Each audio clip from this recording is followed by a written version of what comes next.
Okay, good afternoon, everybody, and thank you very much for joining this NEXUS Gains Talk, which is on wetlands and human well-being perspectives from Asia and Africa. This is actually the 19th NEXUS Gains Talk, and we have about one every month, just talking about some topical issue. 2nd of February was World Wetlands Day, so 5 days ago was World Wetlands Day, and the theme of World Wetlands Day was wetlands and human well-being. So globally, wetlands play a vital role in supporting and sustaining people's livelihoods and well-being, and they do the provision of a range of direct and indirect ecosystem services. In places in Africa, they can be viewed as an asset for both rural and, in some places, urban poor, in the form of natural capital. However, the interrelationship between wetlands and livelihoods and health are complex and dynamic. Across much of Asia and Africa, large numbers of people remain extremely poor, and food security is a key priority for many of these people. And large, unmodified wetlands, as well as much smaller wetlands, remain key elements of landscapes and are a vital resource supporting the livelihoods of many millions of people throughout Africa and Asia. People out of poverty requires the identification and capacity to utilize opportunities to improve livelihoods, moving away from subsistence to using available resources in an efficient, equitable, productive and sustainable manner.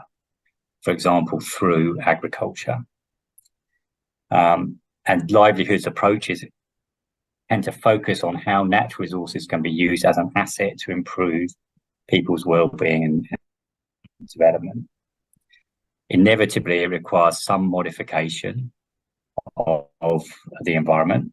And in terms of wetlands, that is a double-edged sword, because a lot of the modification can mean the loss and degradation of ecosystem services that many of the poorest people depend on. Of course, but it's necessary, and even some change in the environment is essential to actually lift people out of poverty. It's a real dilemma. The Ramsar Convention, they have developed the approach called wise use, which is a way to try and get the balance between development and maintenance of ecological character of wetlands correct. So it promotes wise use, promotes sustainable development through the maintenance of ecosystems services. And it's supposed to provide a mechanism to get this balance right between wetland development and wetland conservation and protection. So that's the theme of today's talk. We're going to be looking at this dilemma and this balance that's necessary to try and support livelihoods and human well-being. We're going to have presentations from Asia with a perspective from Asia. We're going to have a presentation with a perspective from Africa, and we'll also have a presentation on the Ramsar wise use concept and what Ramsar is doing in this space. We will then follow the presentations. Those 3 presentations will be followed by a short panel discussion. We have 2 esteemed experts, one from Asia, one from Africa, looking into how we're giving their perspectives on what they've heard in the 3 talks and basing it on their experience from both of the 2 continents. If you're interested in asking questions, please type them into the Q&A. There's not the opportunity to have live questions, but if you want us to address them, please chat them into the Q&A. Hopefully we'll have time at the end to be able to answer 1 or 2 questions, and I can put the questions to both the panel and the speakers. Okay, with that, I think we'll move on to the first presentation, which is going to be given by Priyanie Amerasinghe. Priyanie Amerasinghe is emeritus scientist at the International Water Management Institute. She's worked for many years on wetland issues. Her background is actually from the health sector. She's worked for many years on wetlands, both in India and more recently in Sri Lanka. And at the moment, she's also working with the Ramsar Convention on the development of the next Ramsar strategy. Over to you, Priyanie. Thank you very much, Matthew, for that introduction. And hello, everybody. I think a lot of people are connected from different parts of the world. Let me start by sharing the presentation.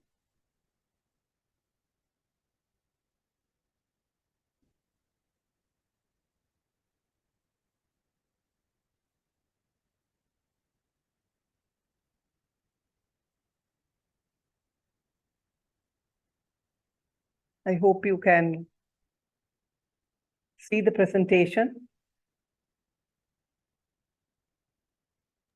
Yeah, it's very clear. Yes. So today's title is Wetlands and Human Wellbeing. This is the theme of the Ramsar Convention for this year. Community perspective from the urban wetlands of Colombo, Sri Lanka. Now, first of all, let us first look at what is human well-being. I think this is important to understand.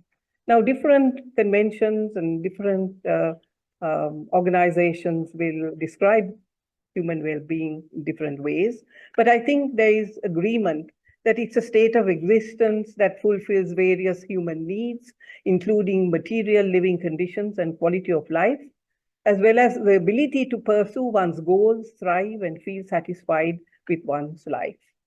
Now, ICBES also describes human well-being in a similar way, but this is something that is very complex and difficult to assess. And people are trying to see how one can measure human well-being. Now, the link to human well-being and wetlands, I think the Ramsar Convention started this conversation in 2012, introducing healthy wetlands, healthy people. There's a Ramsar technical report on that. And if you look at the Asian region, it's the rich biodiversity and valuable ecosystem services that provide the vital support for human well-being and sustainable development that is very interesting to look at. Currently, ICBES is having a nexus assessment, looking at the interconnectedness of nature and human beings because of this biodiversity, ecosystems, and benefits they provide to people.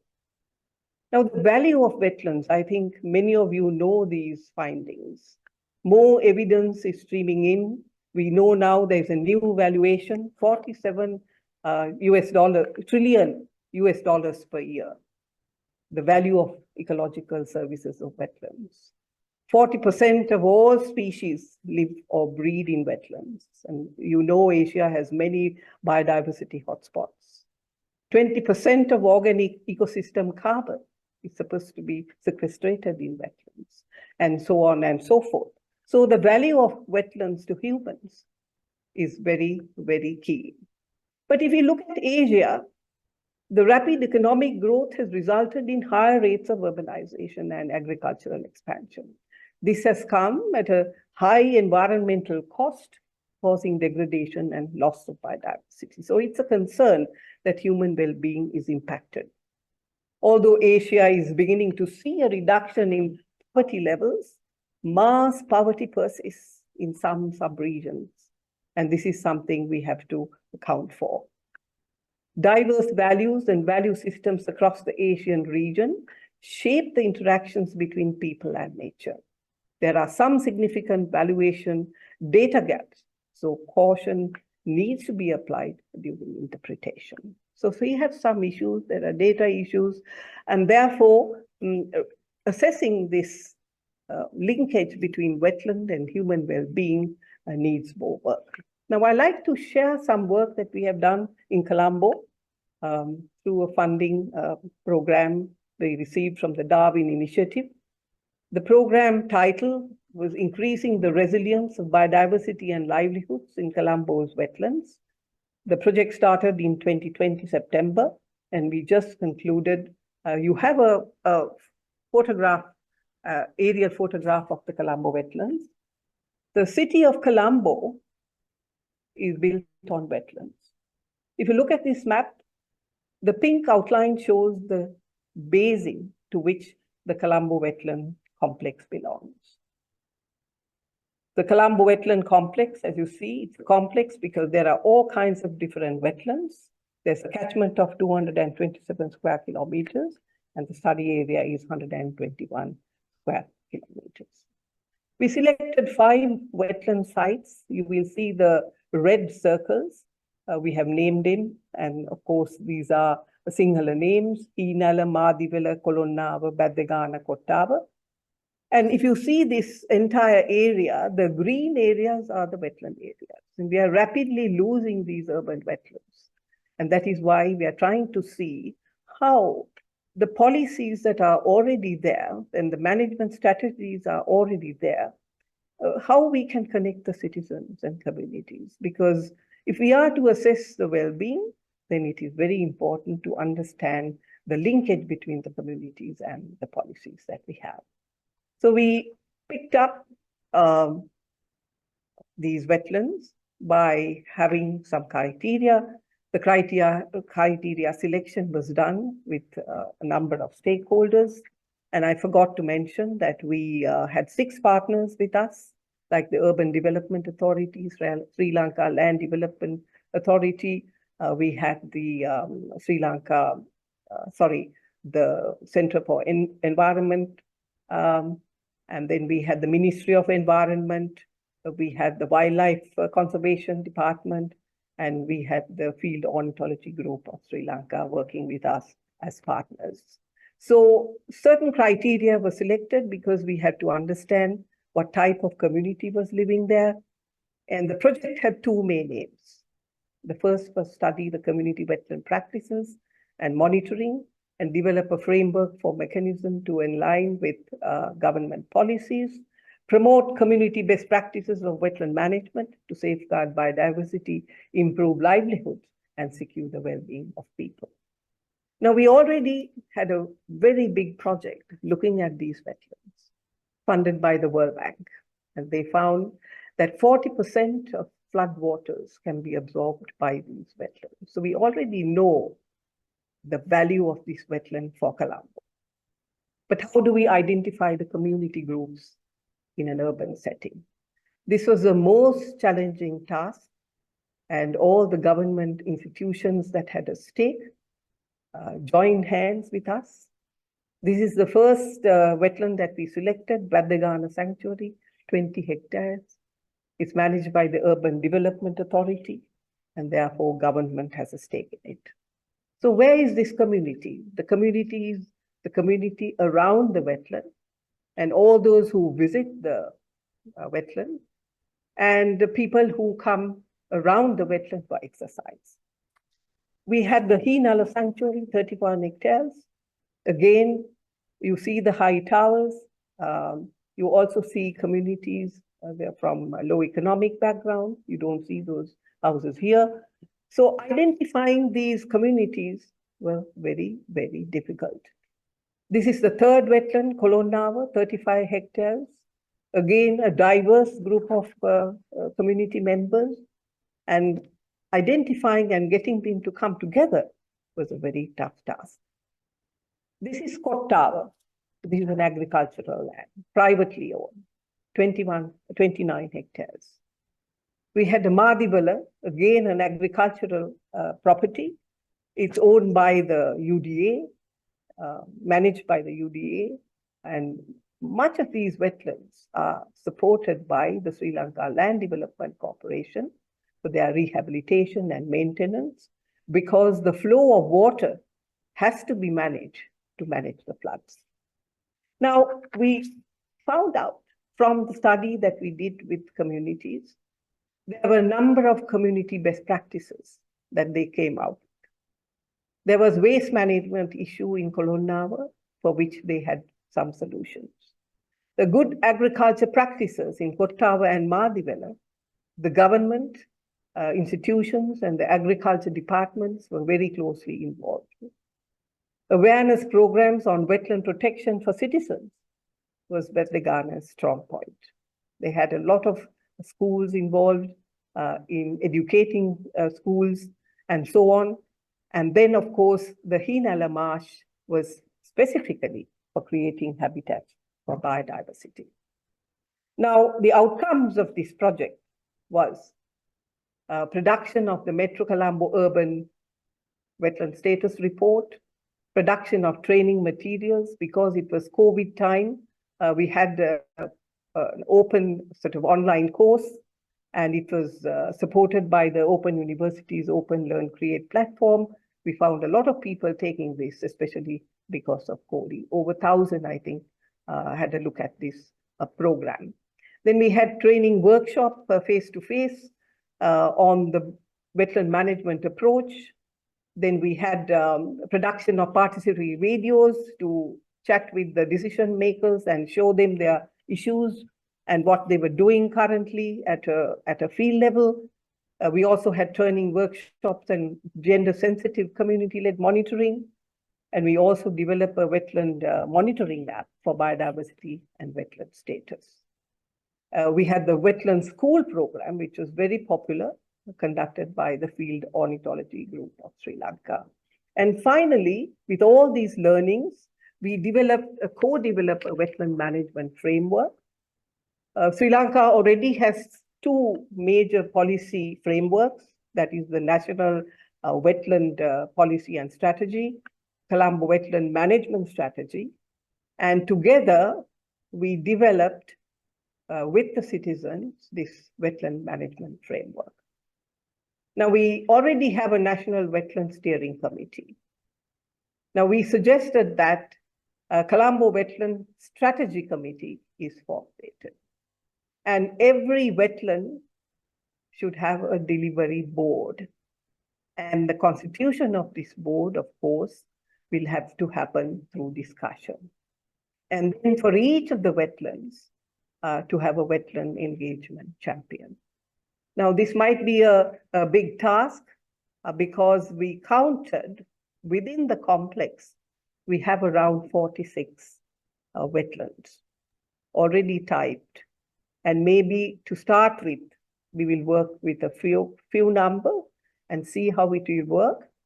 And this is something we discussed with the stakeholders at a meeting last week, and they are in agreement, and we are ready to now go forwards with it to the different levels and to work with the Ministry of Environment. Now, this particular wetland management framework brings together some principles. Now, it needs multi-agency collaboration. Each wetland area has to have a champion. Organizational sorry to interrupt you, Priyanie, can you try and wrap up quickly? Yes. Sorry, thank you. Yes, this is the last slide, actually. There are 9 sort of principles. We need the adaptive wetland management plan, should consider the wetland's ecological character. Early ongoing engagement and consultation is required. Community engagement led by an engagement champion is required. Use of participatory technique in engagement, so all voices are heard. Ensuring engagement occurs at key project and planning stages and involving the community in management and monitoring activities. So that was my last slide, but just to show you some photographs of activities we have done. This is the school program. We worked with a number of schools, and this has been a very successful program, I think. So thank you very much for listening. And then I'll stop sharing my screen now. Thank you very much, Matthew. Thank you very much, Priyanie. Just showing some of the complexity of trying to manage wetlands with community involvement in an urban setting. But thank you very much. That's really excellent, Priyanie. The second speaker is Thomas Marambanyika, who is from the he's the chairperson of the Department of Geography and Environmental Studies at Midland State University in Zimbabwe. And he's going to give a presentation now on wetlands and agriculture in Zimbabwe. So over to you, Thomas. Thanks.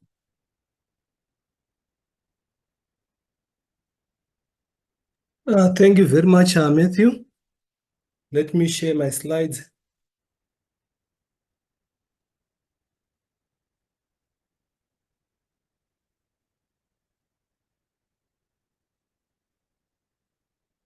I just remind people to put questions in the Q&A.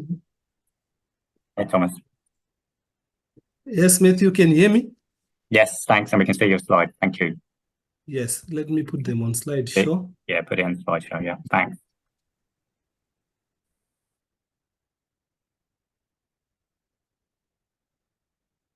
Just a minute. I don't know what is happening to the screen. Let me put on slideshow here.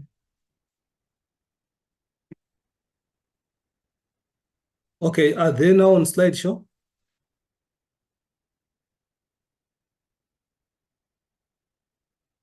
Thank you very much. As introduced, my name is Thomas Marambanyika. I could see Matthew struggling to pronounce my name, my surname. The title or topic which I'm going to present on today is Wetlands and Agriculture in Zimbabwe, Trade-offs Dilemma. So in this case, I'm going to use Zimbabwe as a case study, although largely I'm giving a perspective from the African point of view, especially in relation to wetlands and agriculture. So we shall say that yes, there are variations within Africa in terms of how agriculture is being practiced in wetlands and how is it also affecting wetlands. So basically, that picture, we can also still understand it to some extent by zooming into what is happening in Zimbabwe.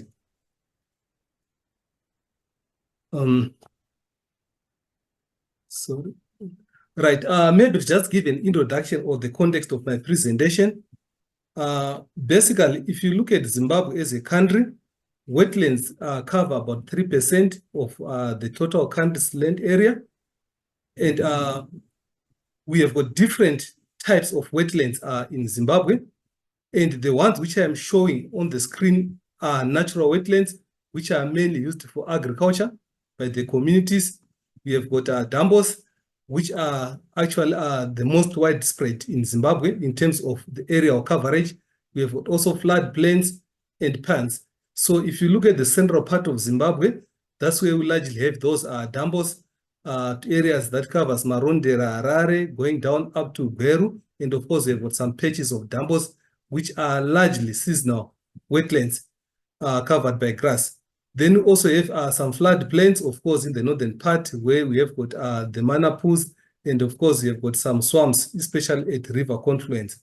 So basically, these are the wetlands which are normally or mainly used by communities for farming.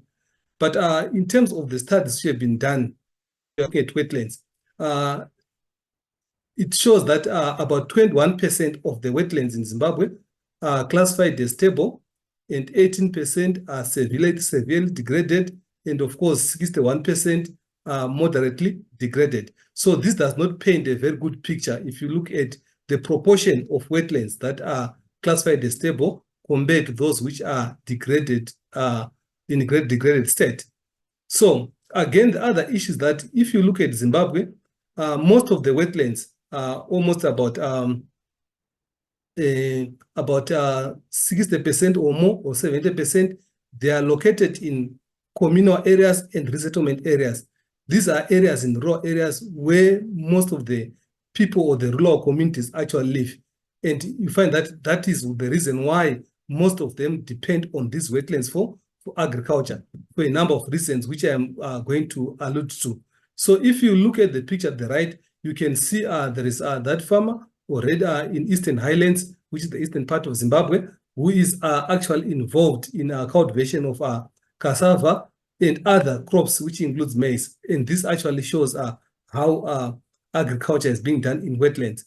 Then, of course, if you look at the livelihoods drivers and regulation of wetlands, one of the key issues which I am supposed to emphasize on are the benefits, which are agricultural benefits, which communities derive from the wetlands. One of the key issues is to do with food security. Studies which were done over the past 10 years to date confirm that communities that are living adjacent to wetlands, they obtain more than half of their food directly from production which they do in the wetlands. And the same thing, if you look at other livelihood options which are sustained by income, which communities are supposed to have, they are also actually based on wetlands. And in this case, we are talking about income which they obtain by selling produce which they obtain from the wetlands. And again, almost 50% of actually the income at household level from, if you look at communities adjacent to wetlands, it's also drawn from these wetlands, which really shows that when it comes to livelihoods of rural communities in Zimbabwe, undoubtedly, wetlands is actually a major driver or sort of aspect which informs the status of our livelihoods. Then when it comes to why are these communities mainly relying on wetlands, Zimbabwe generally, it's actually a country in a semi-arid environment. So you find that in most cases, there are moist conditions which are found in these wetlands. So it means that farmers are able to do multiple sort of cropping in those wetlands, which actually gives them more yield over the year. And most of the activities are even done outside the rain season. So moist prevalence or presence of moist condition is one of the key drivers. And some also argue that if you look at the wetlands, the soil types in those wetlands, they may maybe in some cases not require a lot of fertilizers and so forth. And that has been attracting farmers to go to these areas, especially wetlands that are found in floodplains. And over the years also as a country, the population has been growing. And to date, I think we are sitting at almost 16 million. And that has also been giving pressure on wetland resources. Then if you look at also the economy, it's characterized by a hyperinflationary environment, which also makes even liquidity at household level very difficult, which means that people need to have options in terms of how they're supposed to sustain their livelihoods. And wetlands is one of the resources which they are heavily depending on in as far as their livelihoods are concerned. Then the other challenge which we are also finding these days is the issue of climate change. And in Zimbabwe, we find that it is more characterized by frequent droughts. And that leaves most rural communities with no options because of low rainfall, but to move into wetlands where they are able to do some farming. Yes, of course, climate change also affects these wetlands, but you find that sometimes, or in most cases, even if you have to have some few rains, at least they're able to do some meaningful sort of production in those wetlands. Now, in light of the need to sustain livelihoods based on wetlands, you find that the government of Zimbabwe has also put laws and policies that encourage sustainable wetland agriculture. So this is a paradigm shift in terms of policy, whereby you find that before the 21st century, there were restrictions in as far as use of wetlands. But after the 2002, when the Environmental Management Act was put in place, you find that it actually have a section which, of course, prohibits use of wetlands, but there are conditions or circumstances under which those wetlands are supposed to be used, especially after an environmental impact assessment is done, and the users are supposed to get a permit from the agency which is responsible for management of the wetlands.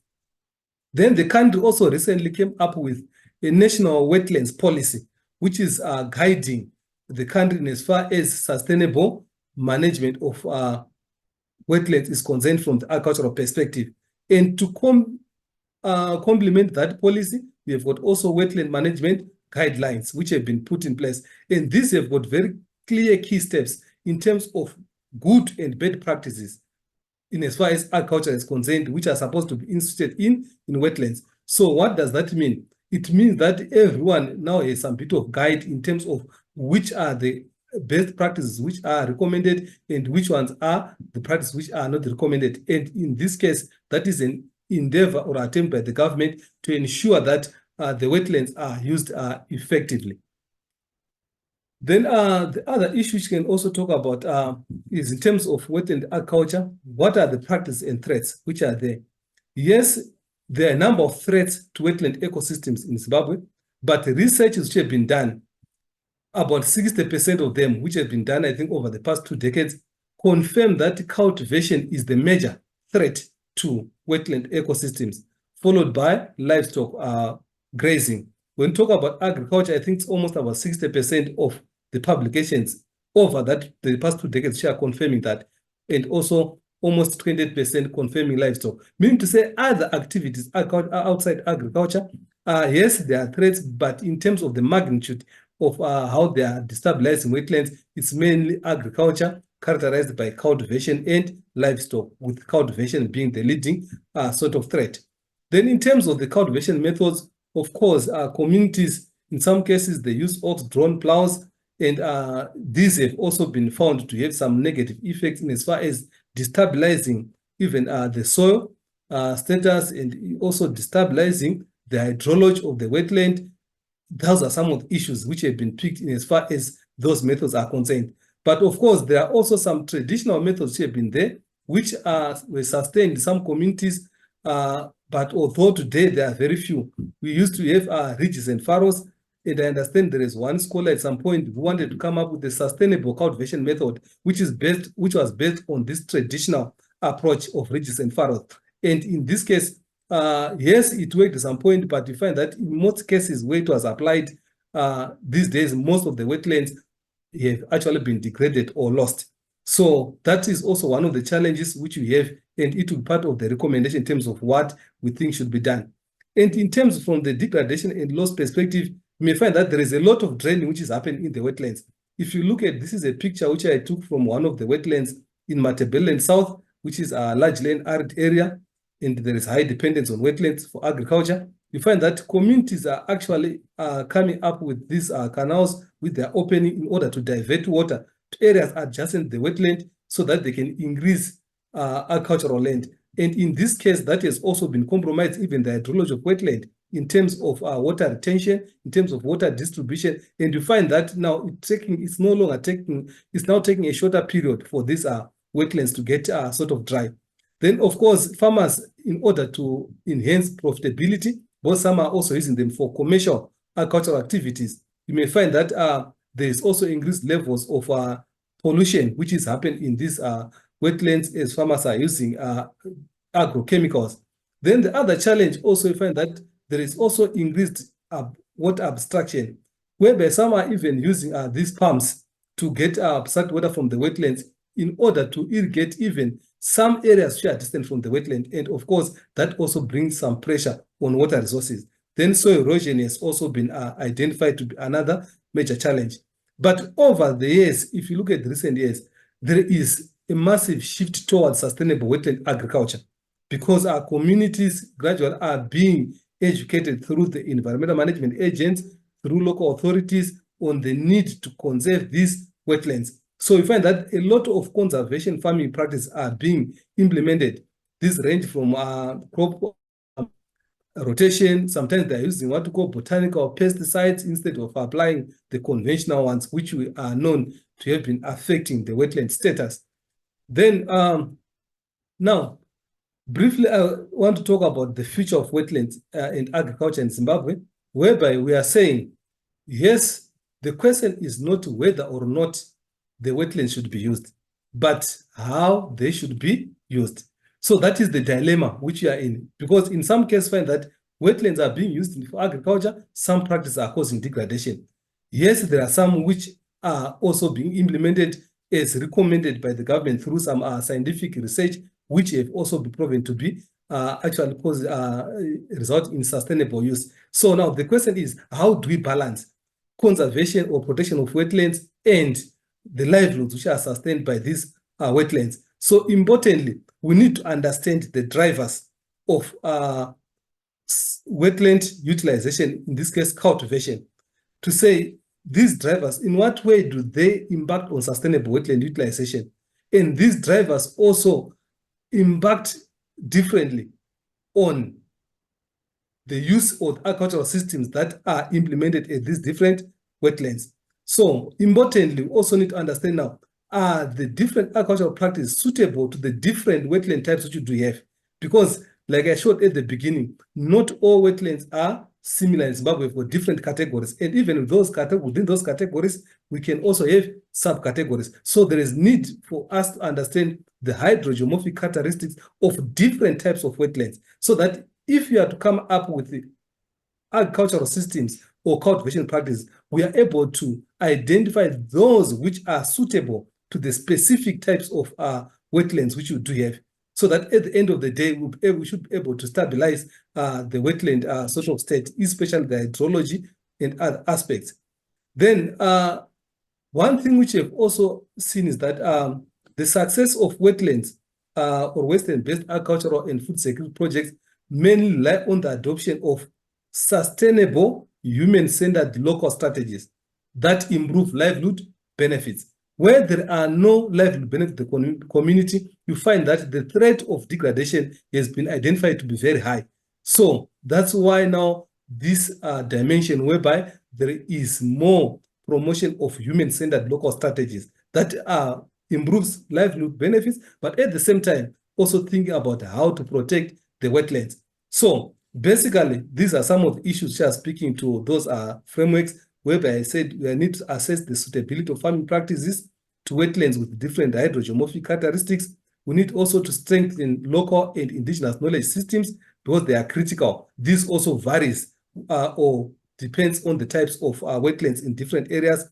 Then also there is need for a comprehensive wetland inventory, which provides baseline information. Why is this important? Because the extent to which agriculture has been affecting wetlands in terms of proportionality, it has not been determined. So if we do have a wetlands inventory, we are able also to ascertain, based on that baseline information, how much or what amount of wetlands in terms of extent is being lost to agriculture. Then, of course, we need to integrate near real-time sort of Earth observation-based wetland monitoring and assessment platforms.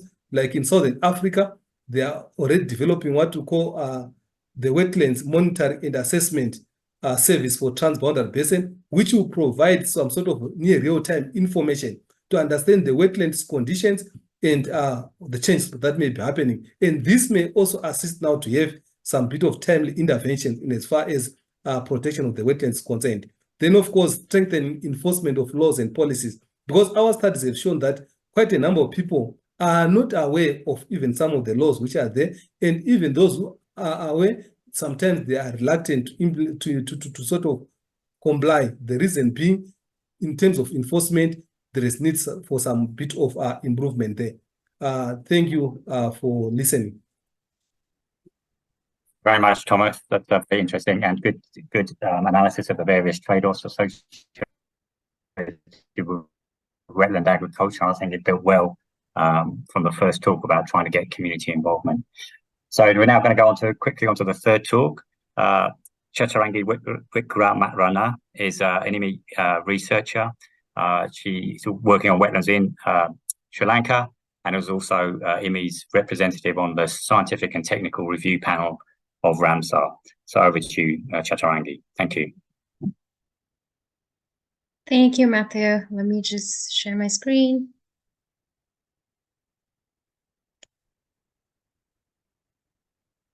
I hope you can see. Yep, if you could put it in presentation mode, it'd be good, but thanks. Yeah, great. All right. Thanks for the opportunity. So I'll be talking a little bit about the Ramsar Convention and its contributions for management of wetlands and ensuring human well-being. So I would like to start off with how the Ramsar Convention came about. So it came into force in December 1975. It's one of the oldest multilateral environmental agreements in the world. So you can see this diagram shows all these different multilateral environmental agreements, and this is one of the oldest. And currently there are 172 contracting parties that have signed and ratified the convention. So the origin of the convention can be dated back to 1960s when there was a proposal to the IUCN to initiate a program on managing and conserving marshes, bogs, and other wetlands. So this was called Project MAR, M-A-R. And the main reason for this was to protect wetlands as waterfowl habitats and to make people aware of the value of wetlands and also to persuade people that wetlands are not wastelands. And since then, the convention has evolved and have steadily developed to address all issues related to wetlands and people. So this include ecosystems and water provisions. And Now, the convention has fully recognized that in order to promote wise use and to mainstream wetland management and conservation, you have to address not only ecological dimensions of wetlands, but also understand and recognize the social and cultural dimensions related to wetland management. So the convention works on three main pillars. So that's promote wise use of Ramsar wetlands and all wetlands, really.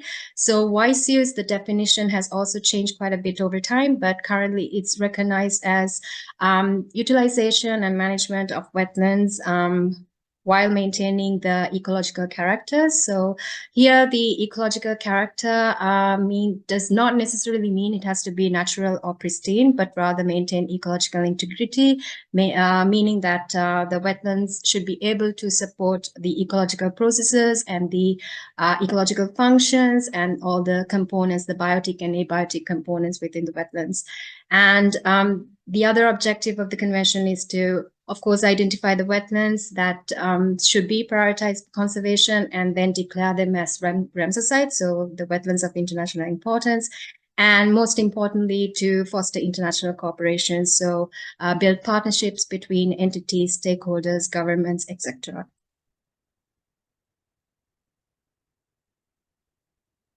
My computer is a little slow, so I don't know whether it's moving. Okay, I'll keep going. Keep going. It hasn't moved, but keep going for the moment. Thanks. Yeah. Okay. So Ramsar has the convention has three main bodies. So it has the decision-making bodies and the advisory bodies and the supporting bodies. So the decision-making bodies is mainly comprises of the contracting parties. So as I said, there are 172 contracting parties, and they meet every 3 years or so. Every 3 years or so, and they are the ones who approve the work plan and also the budget for the given triennium for the upcoming 3 years. And then you also have the standing committee, which is the representative body that meet in between COPs or Conference of Parties, and they are usually comprised of selected contracting parties representing different geographic regions, so Asia, Africa, Oceania, North America, and South America. And they also review proposals or revisions to the work plan, also the revisions to the budget. And in terms of the advisory bodies, you have the Scientific and Technical Review Panel, which is the main body that provide advice, scientific and technical expertise, advice to the work of the Ramsar. And you also have the Communication, Education, and Capacity Building, CEPA, which is also another advisory body who prioritize work on communication and education and capacity building. And then you also have the the supporting bodies, which is the Secretariat, that provides support to all of the functions within the convention. And then you also have the IOPs, the International Organization Partners, and that include International Water Management Institute, the World Wetlands International, WWT, Wildfowl and Wetlands Trust, the WWF, and BirdLife International. So these 6 organizations also provide technical expertise, enhance knowledge sharing, and also assist with capacity building initiatives.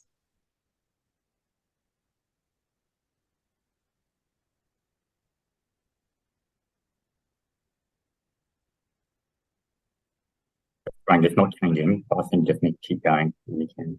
I don't know why it's not changing, but yeah. Okay. Sorry, we're running out of time. Thanks. Yeah, no worries. Let me just quickly try again, but if not.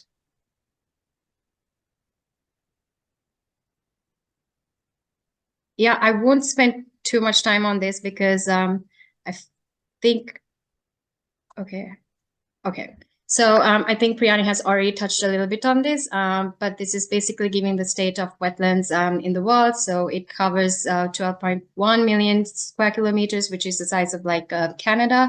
They only occupy 6% of the Earth's surface, but 40% of all known plant and animal species live or breed in wetlands. And between 1970 and 2015, the inland and marine coastal wetlands have declined by 35%. And along with this declination of the inland and coastal habitats, 81% of inland wetland species and 36% of coastal and marine species have also declined. And currently there are about 2,400 Ramsar sites, and that's covering about 20% of the global wetland area. So this diagram, the bottom right one shows the distribution of wetlands around the world, and you can see that Asia has the highest extent of wetlands, and then followed by North America, Latin America and Caribbean, Europe, Africa, and Oceania. So here, just because we're talking about wetlands and well-being, this gives an idea of the type of ecosystem services provided by wetlands and how important they are for our well-being. So if you probably know about the definition that Ramsar used to classify an ecosystem as a wetland. So it's an area of marsh, fen, peatland, or water, with a natural or artificial that does not exceed 6 meters of water depth at low tide. So there are three main categorization of wetlands. You have the inland wetlands and the coastal marine wetlands and the human-made wetlands, and these can be further divided into 18 categories and then again divided into 42 categories. But you can see when in terms of the ecosystem service provisions that the natural wetlands tend to support or provide more ecosystems than the human-made wetlands. Well, this can be argued, but generally most of the provision and regulatory, cultural, and supporting services are provided by the natural wetlands, and these have been in declination since 1970s. So in terms of Ramsar work plan, they go by these strategic work plans that get operated for about 10 years and then revised. So right now we're in the 4th strategic plan, which will be ending this year in 2024. So the 4th strategic plan has identified 19 targets and 32 indicators under 4 main goals. And these goals include addressing the drivers of wetland loss and degradation, and effectively conserving and managing Ramsar site network, wisely using all wetlands, and enhancing implementation. So the diagram to the right is something that's extracted from the report from the General Secretary that was actually presented at the COP14 in 2022. So you can see there are certain areas that we are doing well and certain areas we're not doing so well. So in terms of wetland policies, the World Wetland Day events, increasing Ramsar site network, and identifying priority areas for restoration, inventory of invasive alien species, we're doing well in that aspect. But then areas of less progress include incorporating wetland issues into benefits and benefits into productive sectors, establishing collaboration with other multilateral environmental agreement focal points, and that we haven't done so well in removing perverse incentives, and reports to the Secretariat on Article 3.2. And this is in relation to the countries are supposed to be reporting if the wetland ecological characters have changed, and these reports don't come through as much, although lots of the wetlands are facing increasing threats, and implementing management plans, assessing the effectiveness of Ramsar site management. They seem to be areas that can be improved. And areas with major decrease since COP13 include projects that contribute to poverty alleviation and operation of Ramsar wetland committees, and of course, financial assistance and capacity building. So these are not all the activities and targets, but these are some of the ones that are highlighted. So Chaturangi, sorry. Sorry. Finish. Yeah, we're running out of time, so we can Okay. try and wrap up. I'll just wrap it up. So here it shows the how the Ramsar site network has been increasing, and actually Ramsar site network has been decreasing, but the protected area has been increasing. So in terms of challenges to implementation, many Ramsar sites do not have management plans, but even if they have management plans, these are not implemented. And less than 50% of the contracted parties have national wetland inventory. So if you don't know where your wetlands are, it's difficult to monitor and it's difficult to keep track of what's happening. And then, as I said, reporting of the changes to the ecological character and the intersectoral cooperation, national and international, is needed. So I'll stop there because this is what Ramsar is working on to improve these areas. Yeah, okay. So I'll skip the last slide, Matthew. Yeah, thank you very much, Chaturangi, and a good global perspective there for the Ramsar Convention, which is intended to protect and conserve wetlands globally through its policy use. So thanks very much for that. We'll now very quickly go over to a couple of policy people who just to give their perspectives. So I'd like to ask Chandana Kalupahana, who is the Director of Environment and Landscapes of the Urban Development Authority of Sri Lanka, and Zebedee Njisuh, who's a Senior Advisor on Africa for the Ramsar Convention, just to give us a few brief thoughts on what they've heard and their perspectives on wetlands and human well-being. So first of all, I'll hand over to Chandana. You're muted, Chandana. Sorry.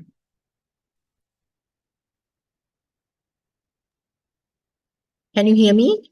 Yes, now I can hear you. Great, thanks. Thanks, Matt, and good evening to you all. We had very good 3 presentations. Dr. Priyanie talking about the state of wetlands and very particularly focusing on their ecosystem services and the important initiative we all took together, the Darwin Initiative, where the community perspectives and the community involvements were enhanced. And we were talking on, and Thomas was talking on Zimbabwe's perspective and its agriculture and the link of livelihoods and the drivers and the prevailing regulations and the issues they have in agricultural practices. And also Chaturangi on very important aspect of how the Ramsar is involved in wetlands and its history and what are their future proposals. So thank you very much for the 3 presenters. It was very eye-opening presentations as the wetland workers. So coming to my scope of work in the Urban Development Authority of Sri Lanka, if I may briefly present them, the UDA, we call it the Urban Development Authority, is the apex organization in Sri Lanka, which handles the urban development plan preparation for cities. So we are the authorized personnel for preparing the master plans for city developments for 10 years. So what we consider are how the interactions of humans and their well-being is integrated into this green infrastructure, and also how the other built structures, or rather the economic areas, are managed, where the very important sensitive areas are conserved.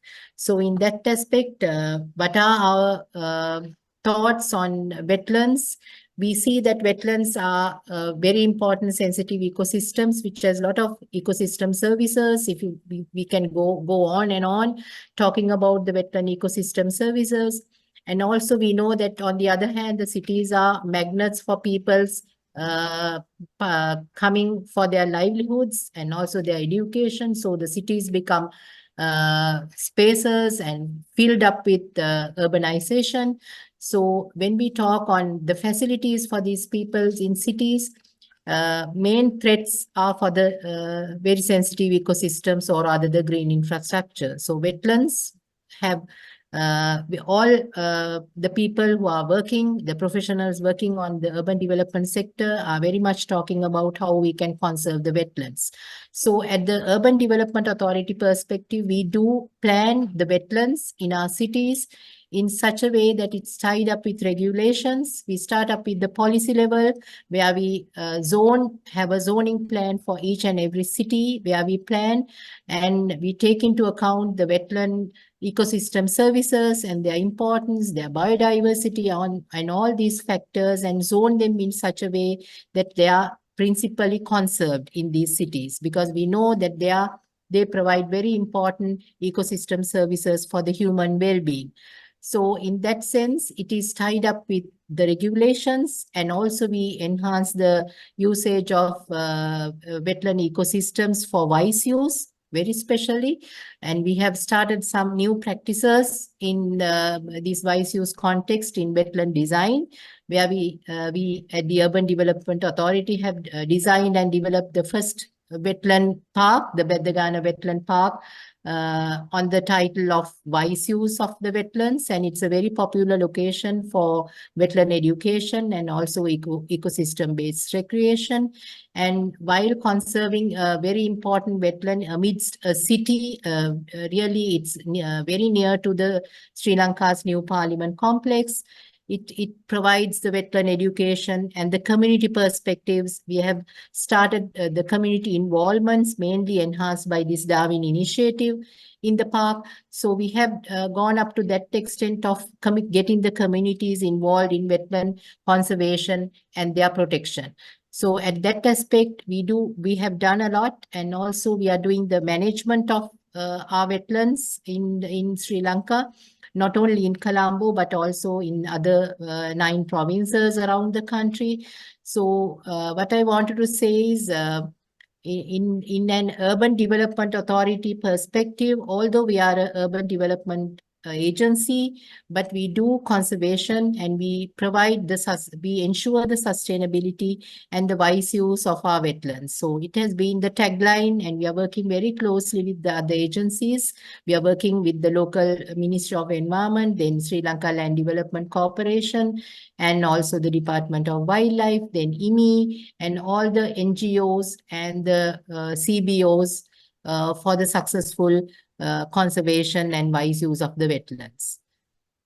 Right. Thank you very much, Chandana. That's really clear, and good to see the government trying to work with local communities. So thanks very much for that insight from Sri Lanka.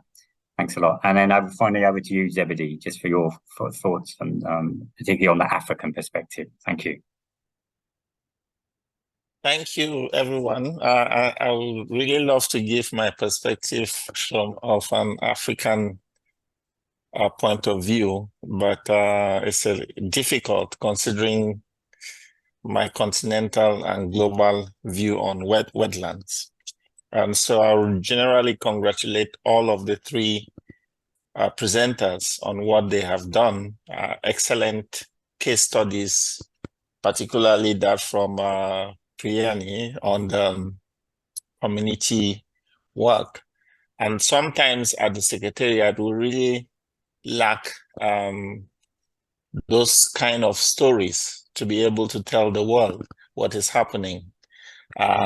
Work that is being done both at the level of the communities, the government level, and then on a global perspective as well.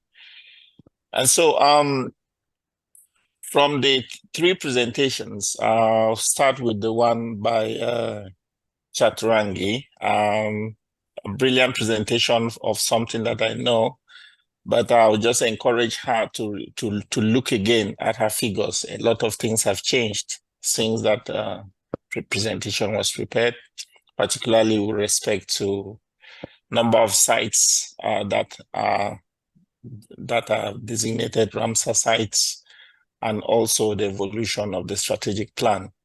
And it would also be good information for the global community. Looking at the presentation by Priyanie, I was really amazed to see the definitions for well-being, which is actually telling the world that when the Ramsar Convention was created, it had in mind what we now called nature-based solutions. When you look at the definitions there, you actually see people at the center of nature. And so it simply means that the Convention on Wetlands it was created with the future in mind. And it gives a contrast of different scenarios when we look at the presentation from Zimbabwe and that from Colombo. We see two systems where people go out to get benefits of wetlands without necessarily looking at what happens when those ecosystem services are no longer there. And so as a result, they continue exploiting these resources until they undermine their own livelihoods, versus the presentation from Colombo, where we actually see people who are developing practices that already tell them that wetlands are important, and so we need to protect them. So you see those systems already in place. So while our colleague from Zimbabwe is talking about collecting data or knowledge to harness indigenous practices, in Colombo, we already see that happening. And as a result, we have conscious citizens that are already developing systems to promote the wise use of wetlands. And that is one thing that us as managers or as practitioners, we have failed to do.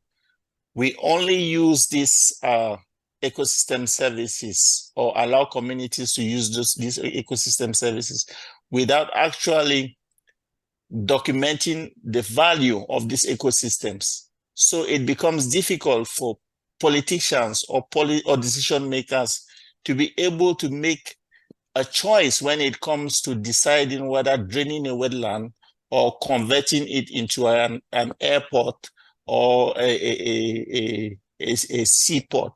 And so we do not have all of this information or data to be able to provide it to the politicians to make concrete decisions when the time comes. So that is definitely something that we need to, as a group of practitioners, to look at. How do we really start monitoring and collecting data that can really inform decisions for politicians when it comes to making decisions like in the development of heavy infrastructure. And so I'll say this is a really inspiring presentation, and I really look forward to getting stories from presenters, because sometimes at the Secretariat, we really need to tell the world what communities are doing, best practices, and we don't have these stories to really show out there what is happening on the ground. Thank you. Yeah, thank you very much, Zebedee. I think that valuing those services is obviously critical, and finding the right balance, as we said right at the beginning, between changing and modifying to enable people's livelihoods to improve, but also at the same time protecting the vital ecosystems, recognising and then protecting those vital ecosystem services. I see Thomas has got his hand up. We're actually over time, but Thomas, if you've got a very quick comment, I'll let you come in just to end things. But over to you quickly, Thomas. You're muted, Thomas. Okay, thank you very much, Matthew. Yeah, I think you raised a very pertinent point in terms of we need case studies of best practices that are put in place, especially those which are built around communities. It's unfortunate that in my presentation, I could not, it was a sort of more generic presentation on Zimbabwe, but we have got also some sort of best case practices in terms of where wetlands have been conserved, benefiting communities, and strategies being put in place again to ensure that those livelihood options are sustained over a long period of time. I think from the research which I have done, we can I can even share some papers, scientific papers which I have written, which are confirmed that if you look at Zimbabwe, we have got, for example, the Tug wetland in Churugwi, we have got the Dufuya wetlands in lower Gwer part of Zimbabwe, those who may be familiar with Zimbabwe. These are wetlands which have been used by communities for quite some time now. And if you look at Dufuya, for example, agricultural practices are being done there. There is crop production. But what has been identified that the wetlands actually expanding instead of shrinking over the years it has been used. And there are some reasons which we sort of came up with when we did an analysis of that. So now what we do is that we take such case studies as information that we can also use to inform government policy, whereby we interact with policymakers who also present those best case scenarios. So if you look also at Tugwi, it's another very exciting sort of case study in terms of what is happening on the ground.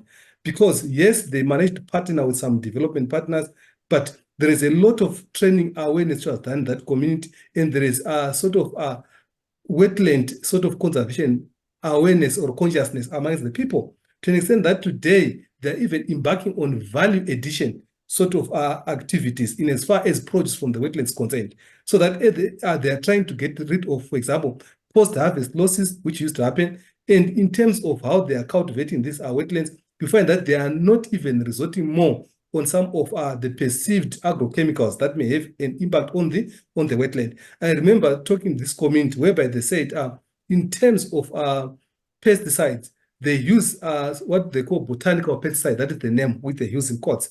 Why? Because they are also trying to use invasive species which are found in that area, in that locality, as pesticide they can use in their fields. And that has also been identified to have less sort of negative effects on the wetland. So yes, I agree. Maybe with time we may need also to zero down to specific case studies, worst case and best case, so that in terms of policy, it can be better informed. Thank you. Yes, thank you very much, Thomas. I mean, the work that Imi's done in Sri Lanka, also we've worked with communities to create these participatory videos where they actually tell their story themselves about what they find important and their practices in the wetlands in Colombo, which is also another way of getting good case studies where the community actually informs on what they're doing, and then we can use those videos to present to policymakers, etc., and get them to recognise the role that communities play. But that's really great, and you're absolutely right. That sort of information is vital, and of course, everything is very context specific. So you need stories from all over the place to basically tell those messages and tell those stories to people who are actually making decisions. But thank you very much, everybody. A very stimulating session. I want to thank, first of all, the presenters and the panelists, both panelists, for great contributions.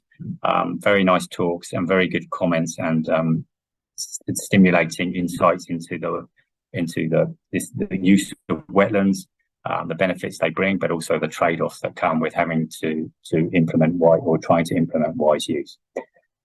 I'd also like to thank Ed and his team from Skiptoria for helping us with developing this session. There'll be another session in approximately a month's time. I can't remember the title of it off the top of my head, but we'll be sending out invitations to that in the near future. And I'd like to thank everybody who joined this talk today, and I hope you found it interesting. And with that, I'll say goodbye and thank you very much.